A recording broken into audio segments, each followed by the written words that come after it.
बाबा कबीर कहते हैं, साधो भाई जीवत ही करो आशा, जीवत समझे जीवत बूझे, जीवत मुक्ति निवासा, जियत कर्म की फांस ना काटी, मुझे मुक्ति की आशा। जीते जी सारी अच्छी परिस्थिति चाहते हो, जीते जी कर्म का फांस काटोगे नहीं और चाहोगे कर्म के फांस से हम बच जाएंगे, कैसे बचोगे?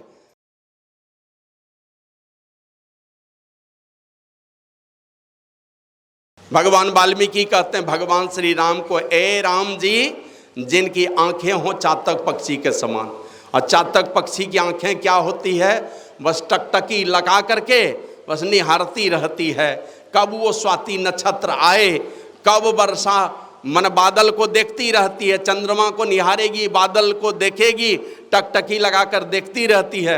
इस बीच में जान जाने की भी नौबत आए, मरने की भी नौबत आए, कोई पकड़ करके चातक पक्षी को ले जाके समुद्र में भी डुबा देगा, किसी तालाब में या पोखर में, नदी में कहीं ले जाकर के डुबा देगा, वो चोंच बंद कर लेगा, वो खोलेगा ही नहीं चोंच। माना समुद्र के पानी का, नदी के पानी का, पोखर के पानी का और भी किसी प्रकार का पानी है, सब पानी का निरादर, माने बड़े बड़े जलाशयों का निरादर करती है एकमात्र स्वाति नक्षत्र बूंद पान करने के लिए। जब वो वर्षा होगी स्वाति नक्षत्र में, देखती रहेगी टकटकी लगा करके। और जब स्वाति नक्षत्र में कितने बार आते हैं साल में स्वाति नक्षत्र?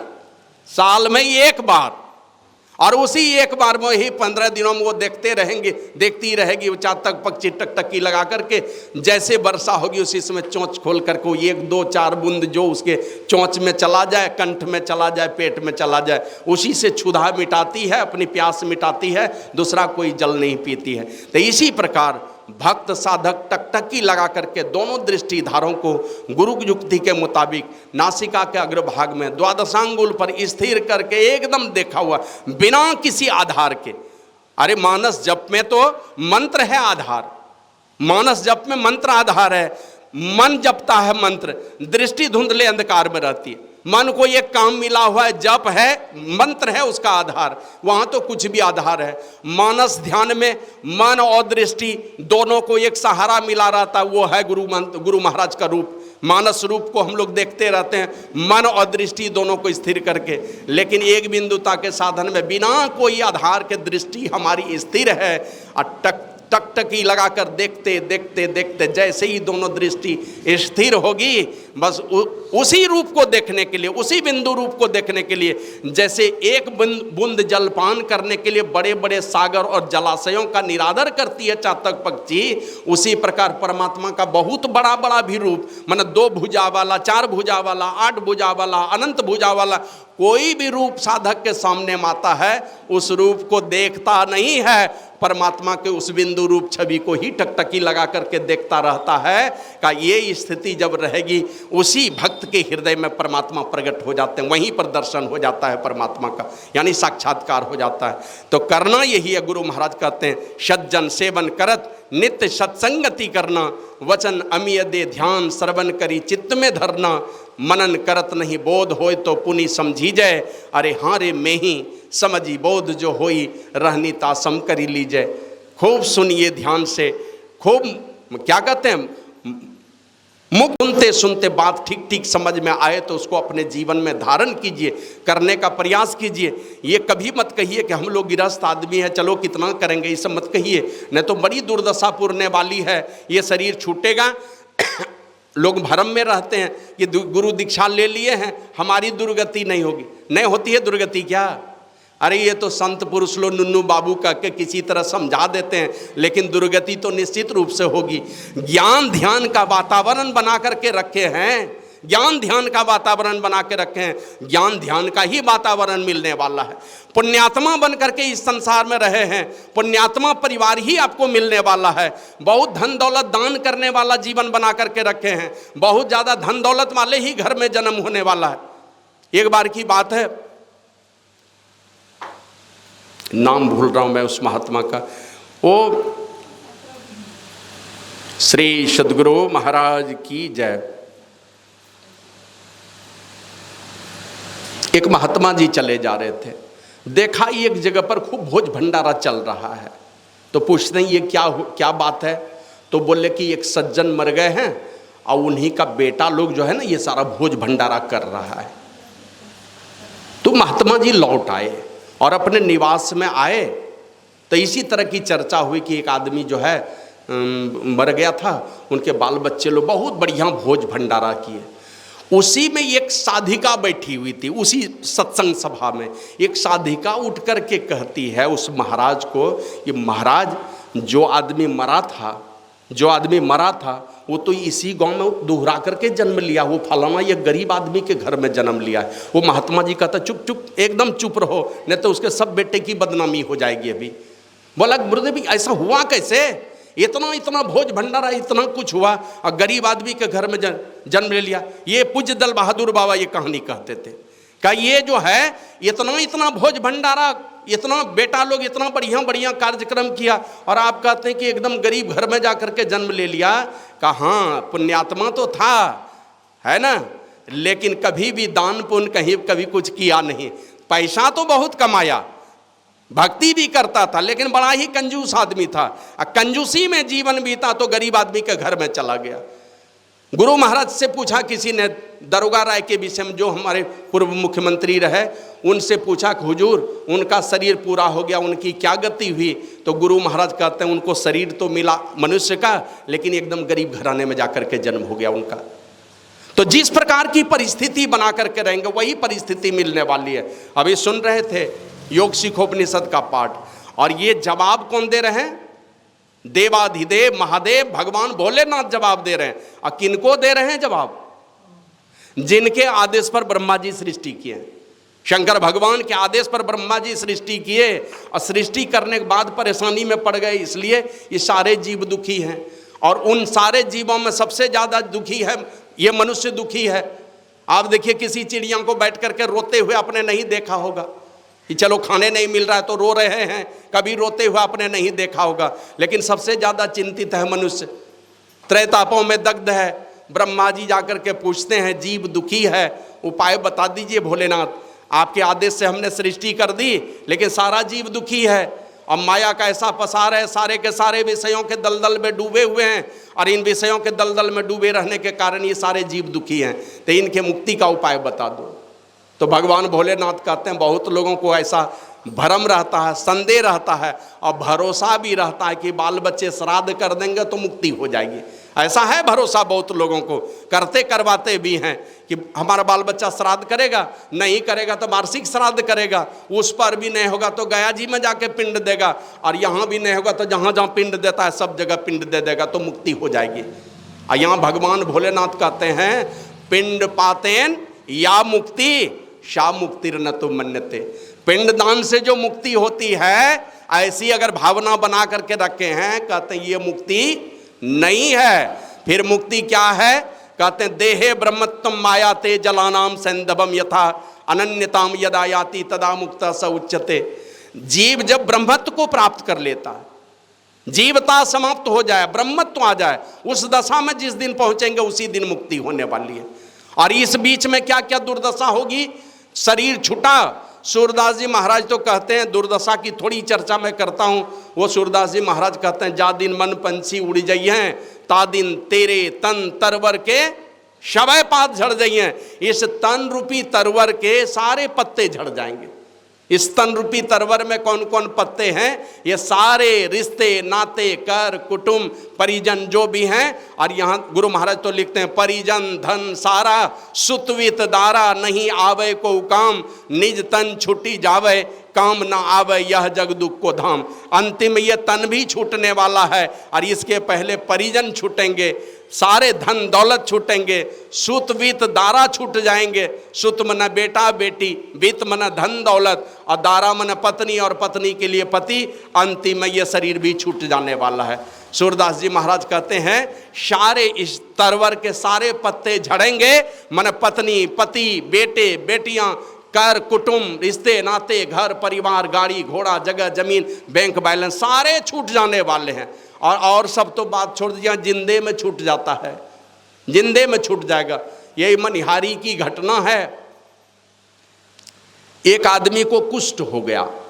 अब तीन बेटे थे। वो बोले चलिए आपको ले चलते हैं, वहाँ गुरु महाराज का दर्शन करवा देंगे, मनिहारी में गंगा स्नान करवा देंगे। ले गए गंगा स्नान कराने, और ले जा करके हाथ पैर बांध के गंगा जी में ही छोड़ दिया। तीनों बेटे ने छोड़ दिया गंगा जी में। गुरु महाराज टहलते हुए कैसे उधर पहुंच गए। पहुंचे तो देखा कि कुछ चिड़िया, कुछ बाज, चील, ये सब झपट्टा मार रहा है।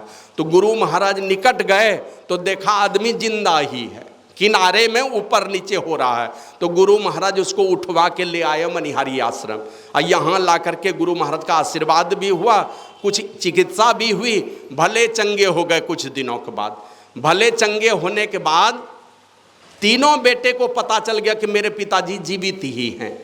और इसी बीच में तीनों बेटा खोजने के लिए आ गया।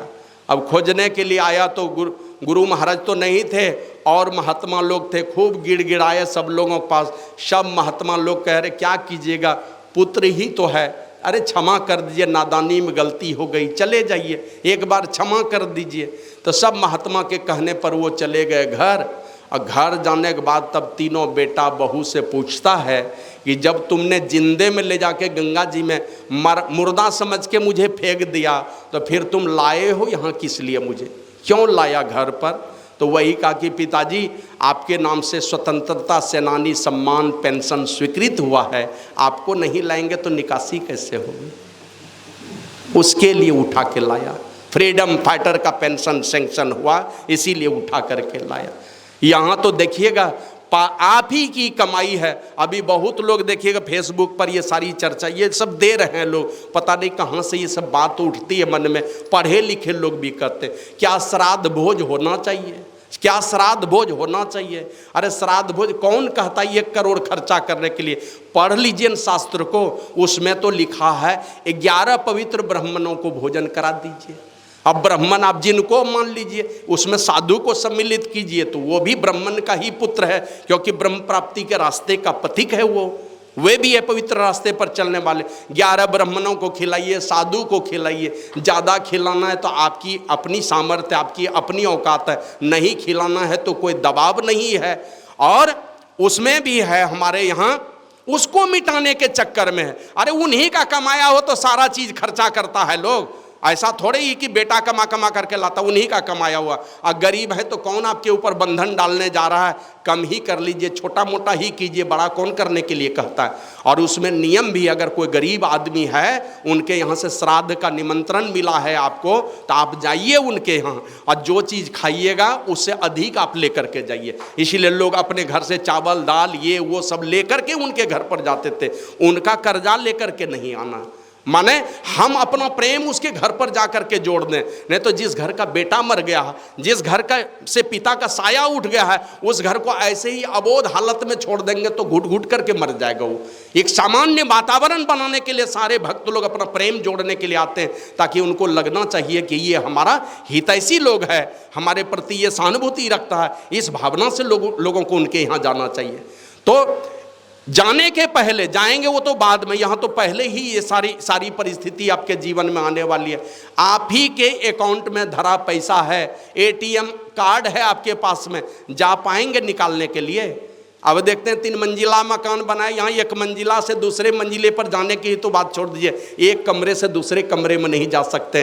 वो अवस्था भी हमारे आपके जीवन में आती है। तो सूरदास जी महाराज कहते हैं, तादिन तेरे तन तरवर के सबे पात झड़ी जई हैं, या देही का गर्व ना करिए, श्यार का गिद्ध खइए।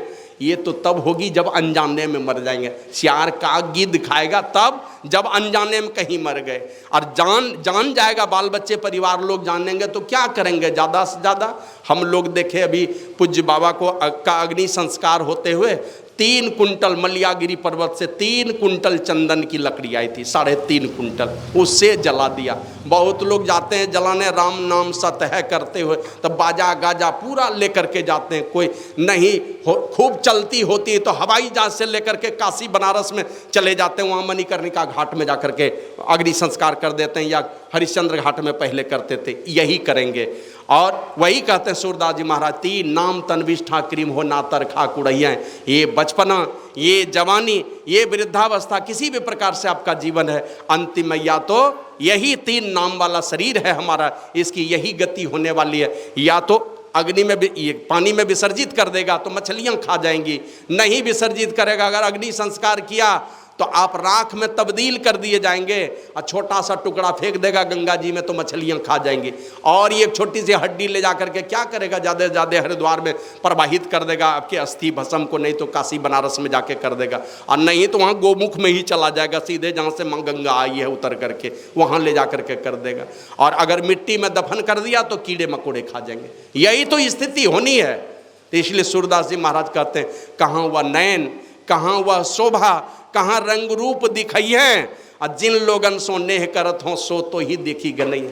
कहाँ दिखाओगे तिरछे नयन, ये टेढ़े नयन दिखा करके जो दुनिया को तुम मैंने क्या कहते हो, दुनिया का मजाक उड़ाते थे, या दुनिया को किसी बेटे को या किसी बेटी को धोखा देते, तो वो तिरछे नयन कहाँ चले गए, सदा सदा के लिए आंखें बंद हो गई। तो कहाँ वह नयन, कहाँ वह शोभा, कहाँ रंग रूप दिखाइए, और जिन लोगन सो नेह करत हो सो तो ही देखी गई घिनैया। जिनसे जिनसे नेह जोड़ करके रखे हो, प्रेम जोड़ करके रखे हो, उसी के यहाँ छुतक पड़ने वाला, यही स्थिति होगी। और जिन पुत्रन को बहुविधि पाल लियो, देवी देव मनई है, ते ही ले बांस दियो खोपड़ी में सिर फाड़ी बिखरई है। क्या करेगा, वही बेटा शीश फाड़ करके बिखराएगा। अब जो जलाने वाले लोग हैं वो लोग कहेगा नहीं, ये आपका पिताजी का शरीर जो है टूट करके अलग हो गया, ये जलने वाला नहीं है, तो क्या करेगा, बिना जले हुए छोड़ देगा? नहीं नहीं, आप ही का बेटा उसको कुछ खोपड़ी को बांस मार मार करके उसको चूर चूर करके जला देगा। तो जिस बेटे के लिए कौन देवी देवता के द्वार पर नहीं गए, कौन देवी देवता साधु संत के पास नहीं, कौन फकीर के पास नहीं, कौन मौलवी के पास नहीं गए, कौन कौन विपत्ति पड़ी तो कहाँ जा करके नहीं माथा टेके, वही बेटा अंतिम में यही गति पुराने वाला है। तो जिन पुत्रन को बहुविधि पाल लियो, देवी देव मनई है, और ते ही ले बांस दियो खोपड़ी में शीश फाड़ी बिखरई है। शीश फाड़ करके बिखरा देगा, वही जला करके राख बना देगा, और थोड़ी राख बचेगी तो एक बाल्टी पानी देकर विसर्जित कर देगा।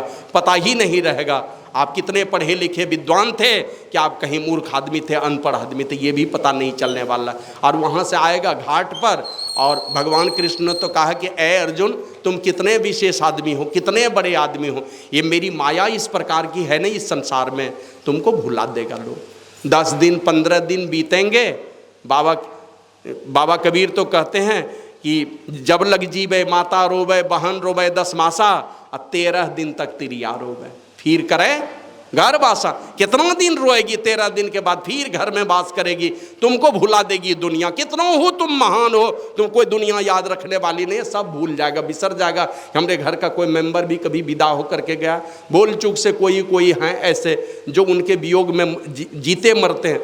अभी हाल ही में सुने होंगे, कीर्ति चक्र से सम्मानित किया गया, महामहिम राष्ट्रपति महोदया ने किया उनको, अंशुमान सिंह। सियाचिन के ग्लेशियर में वो कुछ साथी मैंने जहाँ रहते थे वहीं पर आग लग गई थी, उन साथियों को बचाने में ये अंशुमान सिंह मैंने दुनिया से चले गए। और उसके मैंने क्या कहते हैं, 4-5 घंटे पहले अपने पत्नी से बात हुई है। शादी हुए शायद 4-5 महीने हुए थे, और 4-5 घंटे उस दिन बात हुई, और बात यही हुई कि हमारे बच्चे कैसे होंगे। 50 वर्ष का पूरा बजट बनाया उन्होंने, हमें ये करना है। इंजीनियरिंग कॉलेज में दोनों की मुलाकात हुई थी, पहले तो मैंने एक दूसरे को चाहने लगे, 8 वर्षों के बाद शादी के लिए लड़की ने हाँ भर दी, और शादी होने के बाद वो जो गए, बस यही 5 महीना ही पत्नी के साथ रह पाए, और वो गए तो उधर ही दोस्त को बचाने के चक्कर में वो रह गए। तो ऐसे लोग हैं जिनके लिए जीते हैं मरते हैं, पत्नी उनके वियोग में रोती कलपती रहती है, वियोग में रहती है, नहीं तो कौन है किनको याद करने वाले। माँ कभी कभी बेटे को याद कर लेगी कि हमारा बेटा भी था, कोई इस घर में बड़ा बेटा, उनके नाम पर भी रोती है, कोई है, लेकिन दुनिया इस प्रकार जालिम है कि आपको भुला ही देने वाली है। तो सूरदास जी महाराज कहते हैं, जिन लोगन सो नेह करत हों सो तो ही देखी नहीं है। और इसलिए कहा, घर के कहत सवेरे काढ़ो भूत होए घर खइए।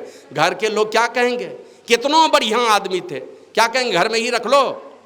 एक दिन रख लिया तो रख लिया, बहुत ज़्यादा तो 2 दिन, कि बेटा नाती नहीं आया है, बेटी नहीं आ पाई है, चलो 2 दिन रोक लेते हैं, उससे ज़्यादा रोकेगा नहीं तो सड़ने लगेगा शरीर।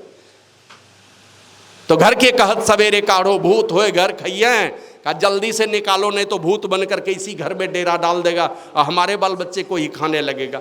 तो आज हूँ मूढ़ करो सत्संगत, संतन में कचुपैया। अरे मूढ़ लोगो, रोज देख रहे हो यही परिस्थिति है। और घाट पर देखते हैं इतने क्या कहते हैं, मने दानवी प्रवृत्ति कहाँ से आती है इस प्रकार का? जाएगा वहाँ घाट पर, ऐसा ऐसा फरमाइश करेगा खाने के लिए, पता नहीं कौन सा भोज खाने के लिए वहाँ पर गया है। और एकदम हलवाई लोगों को भी देखे ना, एकदम कच्चे पक्के मोटी मोटी जलेबी बना करके दे देगा, दे रहा है। एक आदमी को हमने देखा थर थर थर थर काँप रहा है। जाड़े का दिन था, मैं गया था अपनी माँ के अग्नि संस्कार में, थर थर काँप रहा है, मतलब दांत इस तरह से खटखट खटखट आवाज आ रही थी, पूरा शरीर हिल रहा है। अब मुझे लगता है 20-30 जलेबी खा लिया उसने। मैंने भूल गया कि हमारी भी बारी आने वाली है। वो वहीं से शुरू हो गया, वहीं भुला दिया। और हमारे गांव में तो एक आदमी है ना, वो जब राम नाम सतह करते हुए जाता है, उसमें देखिए चचरी बना करके जो उसमें कोई फल वगैरह टांग देता है, जलेबी टांग देता है, वे रास्ता भर वो सब नोच नोच करके खाते हुए चलता है। हमने देखा है उसको।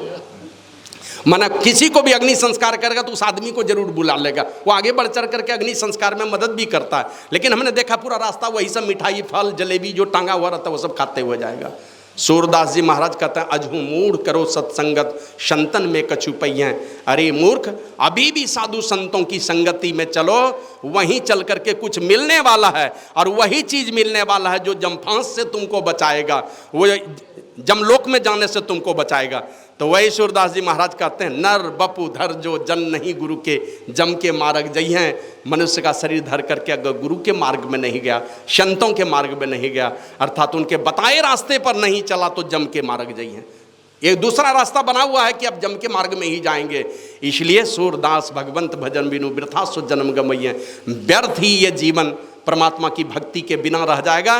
गुरु की जुक्ति को नहीं माना, गुरु के आदेश को नहीं माना, गुरु के जुक्ति को अपने जीवन में नहीं उतारा, तो आप जम के मार्ग में ही जाने वाले हैं। ये स्थिति आएगी। वही ब्रह्मा जी को ये सारी परेशानी देख करके, दैहिक दैविक भौतिक तापों में जलता हुआ लोगों को देख करके ब्रह्मा जी गए शंकर भगवान के पास, और शंकर भगवान को कहते हैं कि भगवान आपके आदेश पर हमने सृष्टि कर दी, लेकिन सारे जीव दुखी हैं, उनके मुक्ति का उपाय बताएं। तो शंकर भगवान एकदम स्पष्ट कर दिए, अगर इस प्रकार का भ्रम कोई पाल रखें कि पिंडदान से मुक्ति हो जाएगी, कर्मकांड से श्राद्ध कराने से मुक्ति हो जाएगी, तो उन देवता से जाकर के पूछिए कि ये कर्मकांड कभी मुक्ति दिला सकता है क्या? ये कर्मकांड की अंतिम गति मुक्ति है? नहीं, ये मुक्ति वो प्रेत जोनी में पहुंचाने के लिए है, पितरलोक में पहुंचाने के लिए है। जहां हमारे पूर्वज गए हैं वहीं आपको भी भेजने वाले हैं। तो मुक्ति कहां से होगी? का जब जीव ब्रह्मत्व को प्राप्त कर ले। बाबा साहिब स्वामी जी महाराज कहते हैं, जीव पर 3 पर्दा है छाया, उसको साधन से जो न हटाया, उसने पाया जो धन, देव दुर्लभ ये तन है गवाना। और जिसने अंतर के तम को हटाया, ज्योति टप सार धुन में समाया, उसका जीवन सफल, पाया नर्तन का फल मोक्ष पाना। ये जो इन 3 पर्दों को हटाएगा और ब्रह्मत्व की दशा में चला जाएगा, वही मुक्ति की दशा में गया। और जब तक ब्रह्मत्व की दशा नहीं आएगी तब तक मुक्ति नहीं है। जिस प्रकार नमक समुद्र में घुलकर एकम एक हो जाता है, उसी प्रकार जीव परमात्मा में मिलकर एकम एक हो जाए, इसके बीच में कोई पर्दा नहीं है। हमारे गुरु महाराज तो कहते हैं, घट तम प्रकाश व शब्द पटत्रय, ये 3 पर्दे हैं। कौन कौन? तम प्रकाश व शब्द पटत्रय, ये तीनों पर्दे हैं। पर्दे जीव पर हैं छा रहे, कर दृष्टि अरुध्वनि योग साधन ये हटाना चाहिए। इनके हटे माया हटेगी, प्रभु से होगी एकता, फिर द्वैतता नहीं कुछ रहेगी, असमन दृढ़ चाहिए। बीच में द्वैत भाव समाप्त हो जाएगा। हम प्रभु प्रभु हम ये कही होई, द्वंद्व द्वैत रहे नहीं कोई। ये स्थिति जब तक नहीं आएगी तब तक मुक्ति नहीं होगी। तो ये काम करने के लिए शंकर भगवान कहते हैं, दोनों का ये अवस्था पाने के लिए ये दोनों काम करना पड़ेगा। कि हम अगर योग की युक्ति जानते हैं, योग की युक्ति जान रहे हैं और कर नहीं रहे, अभ्यास नहीं है। गुरु महाराज लिखते हैं, योग हृदय में वासना, तन वास है तो क्या है, तन में ही वास कर रहे हैं। लेकिन जिस हृदय में जाकर के परमात्मा से मिलन होने का द्वार खुलेगा, वहां कभी बैठने की कोशिश नहीं किए। जानते तो हैं लेकिन वहां कभी बैठे नहीं, खाली मानस जप मानस ध्यान में उलझे रह गए। और ज़्यादा दृष्टि साधन करने की बात आई, बस आंख मुंद करके बैठे। क्या कर रहे हैं? कुछ भी नहीं कर रहे हैं, आंख मुंद करके बैठे हैं। अब सोए हैं कि क्या कर रहे हैं पता नहीं। अगर ठीक ठीक सचेत होकर के दोनों दृष्टिधारों को गुरु युक्ति के मुताबिक ठीक सामने के अंतराकाश में टकटकी लगाकर देखने की कला अगर नहीं जानते हैं, और जानते भी और देखने का अभ्यास नहीं करते हैं, कुछ भी नज़ारा अंदर में नहीं आ रहा है, कुछ भी देखने को नहीं मिल रहा, बस बैठते हैं खाली। इससे काम बनने वाला नहीं है। नहीं बन रहा है काम तो किसी अच्छे साधु संत से जाकर के बैठ करके फिर से सुनना है, तो ये काम करना पड़ेगा। तो वही गुरु महाराज शंकर भगवान कहते हैं, योग की युक्ति से आप अगर जानते हैं तो मिलने का प्रयास हो, लेकिन मिलने का प्रयास हो, आप प्रयास तो कर रहे हैं, अब ज्ञान नहीं है परमात्मा के वास्तविक स्वरूप के विषय में, और किस प्रकार से मिला जाएगा ये भी ज्ञान नहीं है। माने हमारे जीवन में दोनों ही परमात्मा का वास्तविक स्वरूप चाहिए, उसका पता होना चाहिए, और परमात्मा का वास्तविक स्वरूप अगर जानते हैं तो उस परमात्मा को प्राप्त कौन करेगा, कौन उसको पाएगा। हमारे गुरु महाराज तो लिखते हैं, बुद्धि परे चिंतन से न्यारा, अगम अनाम कहाई। वो अगम पद है, वो अनाम पद है, वो परमात्मा का पद है, लेकिन वो कहते हैं बुद्धि परे और चिंतन से न्यारा। मन से चिंतन नहीं कर सकते, अब बुद्धि से न्यारे हैं, दोनों काम नहीं करेगा। केनोपनिषद में आए, यन मनसा न मनुते ये नाहुर मनोमतम तदेव ब्रह्मत्वम विधि नेदम यदिदम उपासते। कहा कि जो मन से मनन नहीं किया जाता, परमात्मा मन से मनन नहीं किया जा सकता, बुद्धि से भी निर्णय नहीं लिया जा सकता। और भगवान श्री राम तो रामचरितमानस में लक्ष्मण जी को समझाए, गो गोचर जहां लगी मन जाई, सो सब माया जाने हो भाई। हे भाई लक्ष्मण, मन सहित ये 14 इंद्रियां जहां तक देखे सुने सोचे विचारे सब माया है। तो कब पता चलेगा उस परमात्मा के विषय में? उपनिषद में आया, विद्यते हृदय ग्रंथिस छिद्यन्ते सर्व संशया।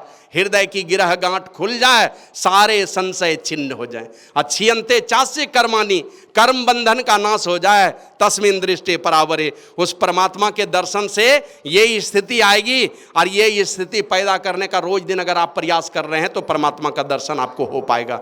माना परमात्मा के दर्शन के लिए धीरे धीरे एक एक कदम बढ़ता जाए, जड़ चेतन की ग्रंथि ढीली पड़ती जाए, कर्म बंधन धीरे धीरे नाश होते जाएं, और ये सारे दोनों काम एक ही साथ चलेगा। और एक दिन ऐसा आएगा कि सारे कर्म बंधन का नाश होगा, परमात्मा का दर्शन होगा, या परमात्मा का दर्शन होगा तो सारे संशयों का नाश होगा और कर्म बंधन का नाश हो जाएगा, हृदय की गिरह गांठ खुल जाएगी। ये अवस्था आएगी तो परमात्मा का साक्षात्कार होगा, दर्शन होगा। और ये परमात्मा का साक्षात्कार करके रामचरितमानस में है, सरिता जल जल निधि मह जाई, अचल होई जिमी जीव हरि पाई। जिस प्रकार नदी का जल सागर में मिल करके सागर ही हो जाती है, सागर ही हो जाता है, उसी प्रकार ये जीवात्मा भी उस परमात्मा को जानकर परमात्मा ही हो जाता है। तो शंकर भगवान कहते ये अवस्था जिस दिन आएगी तब वो मुक्ति की दशा है। और ऐसा करने का प्रयास अगर कोई कर रहा है तब तो ठीक है। अब प्रयास करने के क्रम में कहते हैं, देहावसान समय चित्ते यद्यद्वि भावेत। नहीं आई मुक्ति की दशा, बीच में ही शरीर छूट गई, तो हमारी कैसी गति होगी?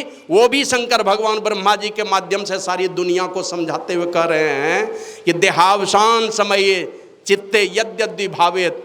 देह अवसान के समय चित्त में जो जो भावनाएं जीव करता है, क्योंकि चित्त चलता है मन के, चित्त चलता है जीवात्मा के साथ में, चित्त चलेगा उनके साथ में, जीवात्मा के साथ में। सूक्ष्म शरीर और चित्त के साथ में ये जीवात्मा चलती है। तो चित्त में जो जो भावनाएं जीव करता है, मरने के समय में वही वह होता है। तो आप सोच लीजिए कौन सा चिंतन होने वाला है अंतिम समय में। एकाएक अगर शरीर छूटने की बारी आएगी, कौन सा चिंतन हमारे आपके अंदर में होने वाला है? बस वही जो आज से 20 साल पहले जो चिंतन चल रहा था वही सारा चिंतन चल रहा है। बीबी थोड़ा भी कुछ भी वैराग्य नहीं जगा, अंदर में अनासक्ति का कोई भाव ही नहीं आया। जितनी आसक्ति आज से 30 साल पहले थी उससे ज़्यादा आसक्ति और आ गई। घर द्वार दुनिया जहाँ 60 70 75 80 पार कर रहे हैं, और सब बेटा पोता दुनिया का सारा जिम्मेवारी माथा पर लेकर के चल रहे हैं। तो जवान बेटा आया है किस लिए इस संसार में? बाप ही सब दिन ढोता रहेगा, तो बेटा बहू इस दुनिया में कुछ करने के लिए आया है कि खाली बाप के कमाई पर जीने के लिए आया है? श्री सद्गुरु महाराज की जय। तो कहते अंतिम समय में कौन सी चेतना होगी? जो जीवन भर, हमारे गुरु महाराज कहते थे, जीवन भर जो तुम सोचते विचारते और करते रहोगे, इससे मन क्या कहते हैं, मन में वो सारे संस्कार पड़ते हैं, चित्त में वो सारे संस्कार पड़ेंगे। और अंतिम समय में क्या होगा? जितनी अच्छी बात आप याद करके रखे हैं, बढ़िया चिंतन जो भी किए हैं ना, अंतिम समय में ऐसी परिस्थिति पैदा करेंगे। देखते हैं यहाँ तक भारत की सरकार आती, यहाँ का कानून चलता है, और जैसे बाउंड्री को पार करने लगेंगे, पहले तो यहाँ से पासपोर्ट लीजिए और वहाँ का वीजा भी चाहिए, तब वहाँ एंट्री है। अगर वीजा भी है वहाँ एंट्री हो गई तब कानून चलेगा उनका। तो मरने के समय में इस जीवात्मा की दिव्य दृष्टि खुली हुई रहती है मरने के समय में, और अपने पूर्व जन्मों के सारी घटनाओं को देखता है। और सबसे खराब परिस्थिति तो तब आती है कि बाल बच्चे सब देख रहे हैं, सुन रहे हैं, लेकिन बोल नहीं पाएंगे। आप देख रहे हैं, बाल बच्चे कुछ समझ ही नहीं सकेंगे आपके मन की दशा को। उसके विषय में पूज्य बाबा कहते हैं, बूझे रहिए देह अमर छे, नहीं जीवन अवसान, और अब तो जम के मुंगरी याद करी, थर थर करे छो मोर प्राण हो। अंतिम समय में जम दिखलाता है मुंगरी और कहता जल्दी खाली कर, इस घर में तू इतना दिन तक पड़ा रह करके तुमने क्या किया, जल्दी खाली करो इस घर को। अब वहाँ चोट देने के लिए तैयार है मुंगरी लेकर के, वहाँ से उनका शासन चलेगा। और जबरदस्ती समय पूरा हुआ, समय पूरा होकर के आया ना गुरु महाराज की वाणी में, यह परदेसबा काल को भेसबा जोर आवे दुख पाही। यहाँ काल का साम्राज्य चलता है, समय आएगा एक सेकंड भी नहीं छोड़ने वाला हो, जबरदस्ती इस शरीर से निकालेगा। जिस द्वार से निकलना चाहेंगे वहीं नवो द्वार पर जम का पहरा रहेगा, जबरदस्ती पकड़ करके जम फांस में फंसाएगा, लेके चलेगा कहाँ। तो देखते हैं थाने में वहाँ हसामी को पकड़ता है, वहाँ से चालान कर दिया।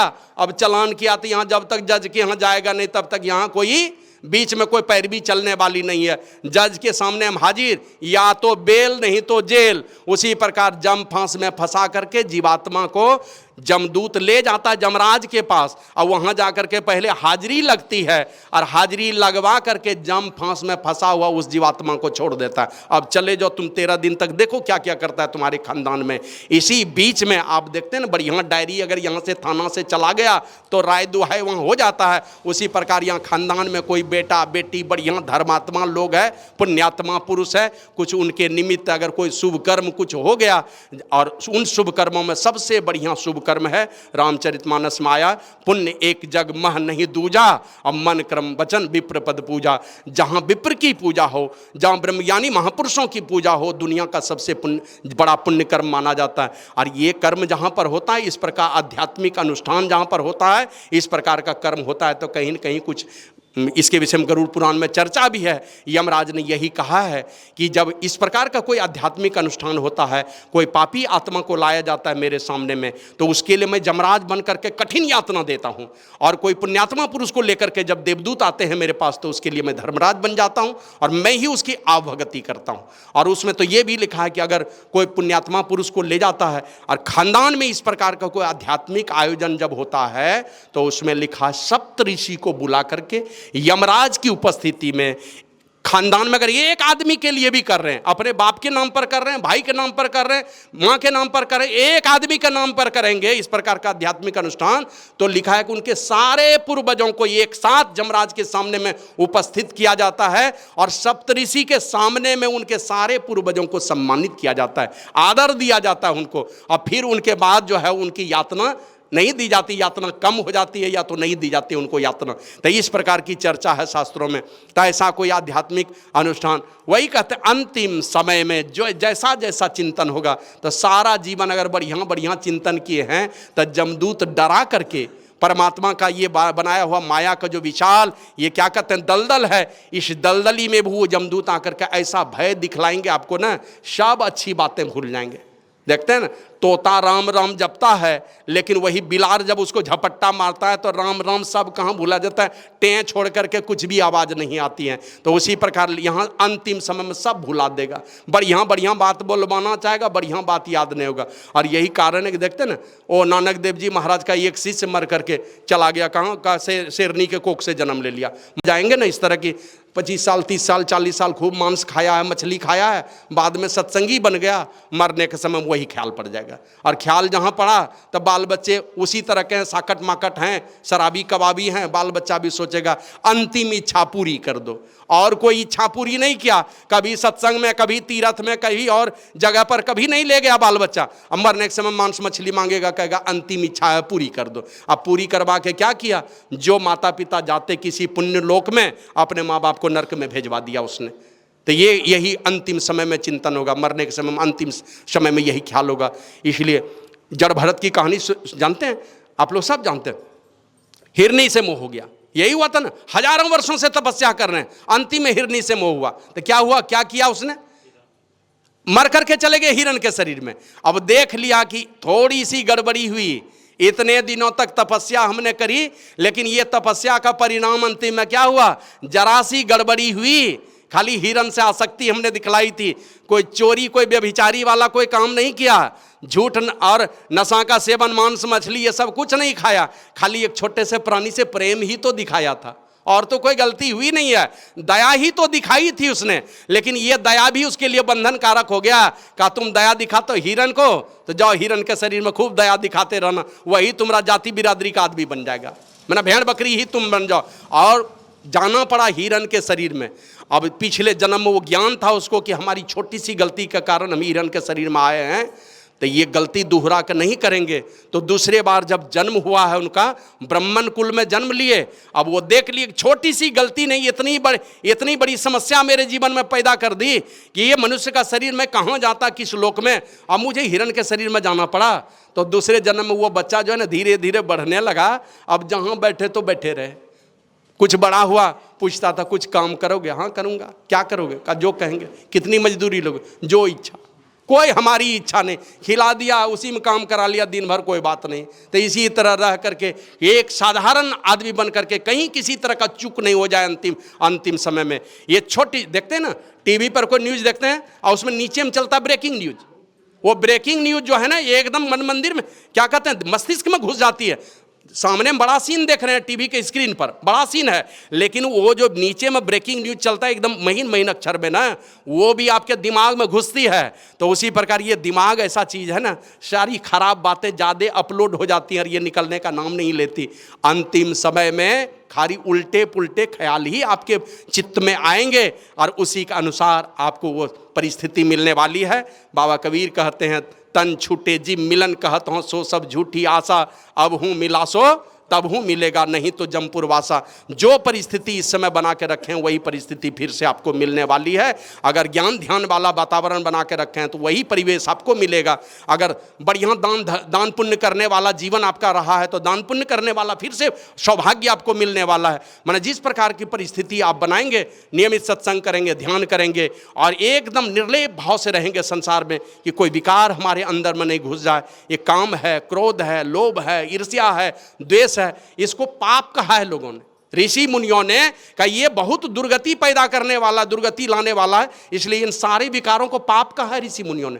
इन सारे पाप विकारों से अपने आप को बचा करके अंतिम समय तक बस जिस प्रकार से एकदम सरलता के भाव में थोड़ा भी जहां अभिमान ला के गिरा देगा, तुरंत थोड़ा भी अभिमान लाने की जहां कोशिश करेंगे ना, वो अभिमान आपको ठहरने नहीं देगा, पतन की ओर लेकर के चला जाएगा। तो किसी चीज का अभिमान न रह करके, यहां तक कि शरीर का भी अभिमान दिमाग से हटा दीजिए और परमात्मा के शरण में रह करके, गुरु के शरण में रह करके उनके मुताबिक साधन भजन करते हुए कहा। बाबा कबीर कहते हैं साधु भाई जीवत ही करो आशा, जीवत समझे जीवत बूझे, जीवत मुक्ति निवासा, जियत कर्म की फांस ना काटी मुझे मुक्ति की आशा। जीते जी सारी अच्छी परिस्थिति चाहते हो, जीते जी कर्म का फांस काटोगे नहीं और चाहोगे कर्म के फांस से हम बच जाएंगे, कैसे बचोगे? जन्मों जन्मों आप कहीं रहेंगे, कहीं समुद्र की तलहट्टी में जाके छींक के रहेंगे कि वो कंचनजंगा और माउंट एवरेस्ट की सबसे ऊंची चोटी पर जाकर के रहेंगे ना, पाप आपका पीछा करता रहेगा और किसी भी परिस्थिति में रहेंगे आपको भगवा देगा। और पाप कितना हो आप जाकर के दुनिया में छिप छिप करके कर लेंगे, लेकिन भोगने की बारी आएगी तो आप छिप के नहीं भोग सकेंगे, वो प्रकट कर देगा। परमात्मा इतने क्या कहते हैं निर्दयी हैं उसी स्थिति में कि आप कर्म कीजिए, लेकिन कर्म में जहाँ थोड़ी भी गड़बड़ी हुई तो ये एकदम इतना निर्मोही है कि आपको कहीं भी जाकर के दुर्दशा पुरवा देगा और सबके सामने में बेइज्जती करवा देगा आपकी, कहीं भी जाकर के छिप के रहिए। वो विदर्भ देश के राजा श्वेत मन में सोचे कि हम तो बड़ा होशियार आदमी है, जीवन में कभी किसी को कोई साधु संत का सेवा नहीं किए, चल अंतिम में चलते हैं तपस्या करने के लिए। बहुत लोगों को लगता है चलो ये सब क्या लेंगे, 2 पैसा वाला साधु से दीक्षा, संत मत में यही बगले में है, चलते हैं वहाँ अयोध्या जी के संत हैं उधर दीक्षा ले लेंगे।